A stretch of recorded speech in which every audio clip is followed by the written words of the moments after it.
installHUB.com. Streamlining your installations. Hey you, thanks for listening. A brand new month, another podcast and a long bank holiday weekend.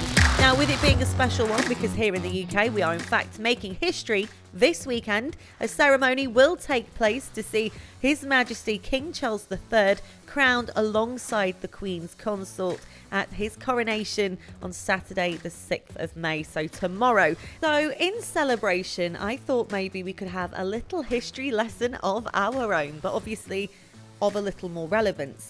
Now this podcast has been going now for over 2 years and it's predominantly made up of EVs and EV information. So let's have a look at the historical EV timeline because it is an interesting one. So 1828 to 1835.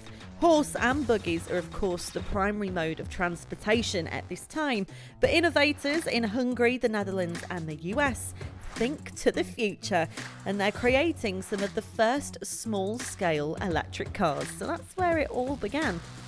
Then let's move to 1832. Robert Anderson developed the first crude electric vehicle, but it isn't until the 1870s or later that electric cars become practical. There is actually a photograph online in 1884 of a vehicle that was built by the English inventor.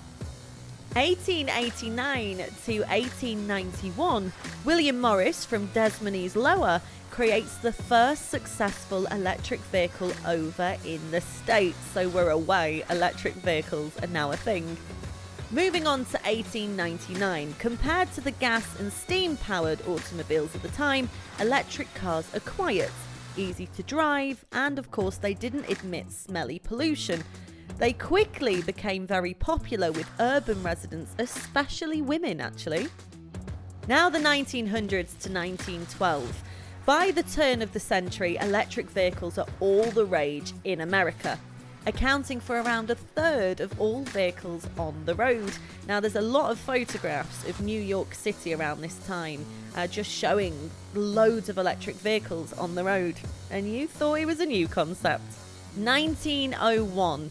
Now many inventors have taken note of electric cars and their high demand, and they're exploring ways to improve the technology. For example, Thomas Edison thought electric vehicles were the superior mode of transportation and worked to build a better battery. So now we've got Thomas Edison on the case.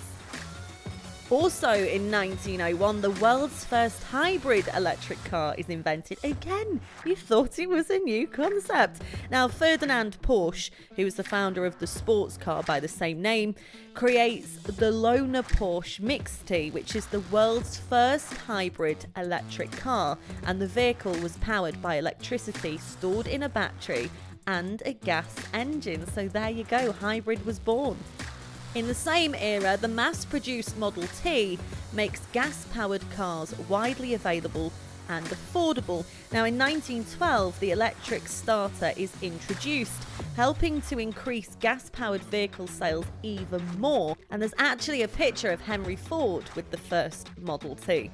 Now moving to 1920 to 1935. So what's happening now in the electric world? Well, of course, we've got better roads and we have the discovery of cheap Texas crude oil, which helped contribute to the decline in electric vehicles. And by 1935, they have all but disappeared. Sad, sad times. Again, there are so many photos of all of this online. There's the petrol stations that everyone started to fill up at, that started popping up all over the US, making petrol readily available for all the Americans and leading to the rise in the popularity of iced vehicles. Now 1968 to 1973, over the next 30 years or so, cheap ICE vehicles continue improvements, creating little need for alternative fuel vehicles. But in the 1960s and the 1970s, gas prices decided to soar through the roof, little similar to like now, creating interest back again in the electric vehicle. 1971, around the same time, the first manned vehicle drove on the moon, NASA's lunar rover that ran on electricity. Again, this helped massively to raise the profile of electric vehicles. Now, 1973, many big and small automakers began exploring options for alternative fuel vehicles. For example, General Motors developed a prototype for an urban electric car, which the company very proudly displayed. And they were talking about the fact that they are working on low pollution power systems, and it was all in development. Now, 1974 to 1977, one successful electric car at this time is the Sebring Vanguard city car. Now, the company produced more than 2,000 of these city cars. It's kind of like a wedge-shaped compact car that had a range to 50 to 60 miles. Now, its popularity actually made the Sebring Vanguard the 6th largest US automaker by 1975. So again, the demand for electric was there. In 1979, compared to gas-powered cars, electric vehicles at this time have drawbacks, including limited performance and range. So range anxiety, unfortunately, has been a thing all along the way, hasn't it? Causing interest in electric cars to yet again fade. Now, in 1990 to 1992, new federal and state regulations created a renewed interest in electric vehicles. And the result, automakers begin modifying popular vehicles into electric, enabling them to achieve speeds and performance much closer to ICE vehicles. In 1996, GM released the EV1, which is an electric vehicle that was designed and developed from the ground up. The EV1 quickly gained a cult following, so we're back again. Honestly, and like I say, you thought that they just sprung out of nowhere. Now, in 1997, Toyota got involved and they introduced the first mass-produced hybrid, the Purus, in 2000. Now, Toyota released the Purus worldwide and it became an instant success, but mainly with celebrities. And of course, this helped to then increase again the electric car's profile. In 1999, behind the scenes, scientists and engineers are now working to improve electric vehicles and their batteries, and there is a lot going on with regards to renewable energy, and the National Renewable Energy Lab Testing Centre was working very, very hard on making electric vehicles a thing. Now, let's jump to 2006, and of course, this is the birth of Tesla Motors. They announced that they will produce a luxury electric sports car with a range of 200 plus miles, and other automakers start taking note, accelerating work on their own electric vehicles. 2009 to 2013, to help consumers charge their vehicles on the go, the Energy Department invests in a nationwide charging infrastructure, installing 18,000 residential, commercial and public chargers, including chargers installed by automakers and other private companies.